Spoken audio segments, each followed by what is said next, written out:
இந்த சுடர பத்தி தேடி போன நம்ம மல்லியையும், மனோகரையும் எப்படி அந்த ரவுடிங்க வந்து புடிச்சு கட்டி போட்டு வைப்பாங்க அப்படின்னு கொஞ்சம் கூட எதிர்பார்க்கவே இல்ல. அதாவது மல்லிக்கு இது எல்லாமே தேவைதான் அப்படின்ற மாரி வந்து சொல்லி நெறைய பேர் பயங்கரமான கோவத்துல வந்து பேசிக்கிட்டு இருக்காங்க. ஏன்னா விஜய் தான் வந்து எப்பவுமே மல்லி வந்து அதாவது இது மாரி வந்து நடக்கணும். இவங்க தப்பு பண்றாங்க அப்படின்ற மாரி சொன்னா எதையுமே நம்ப போறது கிடையாது. அதாவது ஆரம்பத்துல இருந்தே நம்ம மல்லி சொல்றத விஜய் முதல்ல நம்புனதில்ல. அதுக்கப்புறம் அவரே உண்மைய அறிஞ்சு உண்மை என்ன அப்படின்றது எல்லாமே தெரிஞ்சு, நம்ம எவ்வளவு பெரிய தப்பு பண்றோம் அப்படின்ற மாரி சொல்லி, கடைசியில தான் நம்ம மல்லியோட கால்ல விழுவாங்க. இப்பவும் அந்த மாரி தான் நடக்க போகுது. ஏன்னா, அதுல எந்த ஒரு துளி சந்தேகம் கூட வந்து இல்ல அப்படின்னு தான் சொல்லணும். மல்லி அவ்ளோ சொல்றாங்க. அதாவது இந்த மாரி இங்க இருக்கக்கூடியது உண்மையான ரேணுகா இல்ல அப்படின்ற மாரி சொல்லி.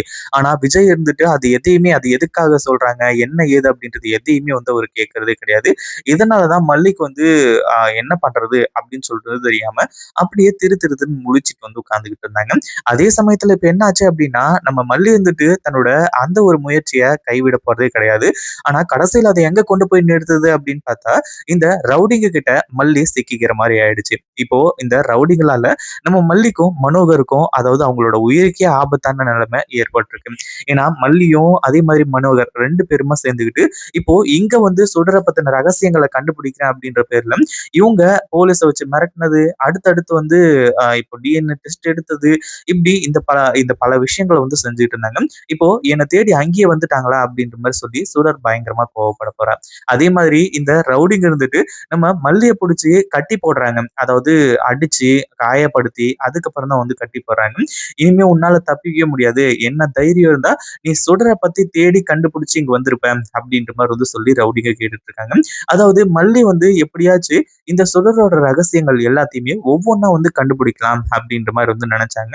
ஆனா அதுக்கு ஒரு ஜாக்பாட் கிடைக்குது அப்படிங்கும்போது கண்டிப்பா இந்த ஒரு விஷயத்த நம்ம அக்செப்ட் பண்ணி தான் ஆகணும். வேற வழியே கிடையாது. என்ன ஒண்ணு இந்த ரவுடிங்க கிட்ட மாட்டிக்கிட்டு நம்ம அடுத்தது என்ன பண்ண போறோம்னு சொல்றது தெரியாம, மல்லி இவங்க எல்லாருமே அதாவது மனோகர் இவங்க வந்து பயங்கரமான ஒரு பயத்துல தான் இருக்க போறாங்க. மல்லி இப்ப என்ன பண்றது? நம்ம அதாவது இன்னும் கல்யாணம் வந்து 2 நாள் தான் இருக்கு. நம்மளால வந்து இங்கிருந்து தப்பிக்கவும் முடியாது. இப்ப எனக்கு என்ன பண்றது? ஏது பண்றது? அப்படின்னு எனக்கு ஒண்ணுமே புரியலையே. அதுவும் இல்லாம இப்போ இதோட சீரியஸ்னஸ் எனக்கு நல்லாவே புரிஞ்சு போச்சு. இதுக்கு முன்னாடி நீ ஏதாச்சு தப்பா எதுவும் நெனச்சுட்டு இருக்கியோ? அப்படின்ற மாரி ஏதோ ஒரு பெர்சன்டேஜ் வந்து என்னோட மனசுக்குள்ள இருந்துட்டு இருந்துச்சு. ஆனா இப்ப எனக்கு எல்லாமே டீட்டெயிலா புரிஞ்சு போச்சு. அப்படின்ற மாரி வந்து சொல்லி நம்ம மனோகரும் இருந்துட்டு இருக்காங்க. அதே சமயத்துல, "அண்ணா எத பத்தியும் நீங்க கவலைப்படாதீங்க. எல்லாமே நல்லபடியா நடக்க போகுது. இதுக்கப்புறம் யார் என்ன நெனச்சாலும் சரி, அதுவும் இல்லாம நம்மளோட விஷயங்கள் எல்லாமே அதாவது இந்த சுடரோட ரகசியங்கள் எல்லாமே வெளிய வரதான் போகுது. அதுல எந்த ஒரு சந்தேகமும் இல்ல அப்படின்னு சொல்லிட்டு மல்லியும் கான்ஃபிடென்ட்டோட இருக்காங்க. இந்த வீடியோ புடிச்சிருந்தா லைக் பண்ணுங்க, ஷேர் பண்ணுங்க.